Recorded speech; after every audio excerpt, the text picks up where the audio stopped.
ഇപ്പോൾ ബി.ജെ.പിയുടെ പ്രതിനിധി സ്ഥാപിക്കാൻ ശ്രമിക്കുന്നത് ഇത് ഔദ്യോഗിക പരിപാടിയല്ല, ഇത് ഒരു സ്വകാര്യ പരിപാടിയാണെന്ന്. ഇപ്പൊ ഗവർണറുടെ വീട്ടിലെ കല്യാണമോ അടിയന്തരമോ നൂലുകെട്ടോ ഒന്നും അല്ലല്ലോ ഈ പരിപാടി. ഇത് ഗവൺമെന്റുമായി ബന്ധപ്പെട്ടുള്ള സ്റ്റുഡൻസ് പോലീസുമായി ബന്ധപ്പെട്ട് സ്കൗട്ട് ആൻഡ് ഗൈഡുമായി ബന്ധപ്പെട്ടുള്ള ഒരു ഒഫീഷ്യൽ പരിപാടിയാണ്. അപ്പോൾ ആ പരിപാടിയിൽ വിദ്യാഭ്യാസ മന്ത്രിയാണ് പ്രധാനമായും പങ്കെടുക്കുന്നത്. ആ പരിപാടി ഔദ്യോഗിക പരിപാടി ആയതുകൊണ്ട് തന്നെയാണ് ഈ ഇവിടെ രാജ്ഭവനിലെ പ്രധാനപ്പെട്ട ഔദ്യോഗിക ഹാളിൽ കൃത്യമായി ഗവൺമെന്റ് പ്രോട്ടോകോളോ അജണ്ട വെച്ച് നടപ്പാക്കുന്നത്. അല്ലാതെ അത് സ്വകാര്യ പരിപാടിയാണ്, ഔദ്യോഗിക പരിപാടിയല്ല എന്നൊക്കെ വാദത്തിന് വേണ്ടി എടുത്തിട്ട് കാര്യമില്ല.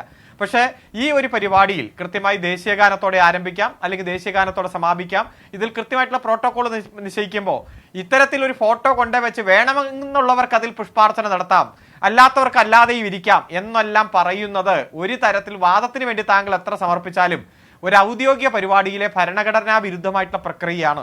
ഒരു RSSകാരല്ലല്ലോ ആ പരിപാടിയിൽ പങ്കെടുക്കുന്ന എല്ലാവരും. എല്ലാ മതത്തിൽപ്പെട്ടവരുണ്ട്, രാഷ്ട്രീയത്തിൽപ്പെട്ടവരുണ്ട്, ജാതിയിൽപ്പെട്ടവരുണ്ട്.